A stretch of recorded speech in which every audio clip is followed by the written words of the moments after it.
Itang yan nanindigan si Internal Revenue Commissioner Kim Menares na walang idineklarang kita si Manny Pacquiao mula sa Amerika noong taong 2009. Ayon sa Commissioner, walang maisumiteng dokumento ang pambansang kamao mula sa International Revenue Service o IRS na magpapatunay na idineklara niya ang kanyang kita. Matatanda ang iginiit ng kampo ni Manny na nagsumite na sila ng kopya ng IRS at ipinakita pa niya ito sa media noong isang araw.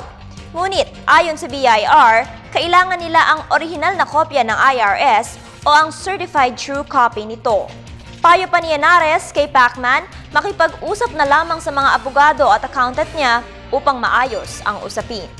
Matatanda ang sinabi ng BIR na nasa 1 bilyong piso lang sana ang buwis ni Pacman, ngunit lumobo na ito ng 2.2 billion pesos dahil sa interes at surcharge.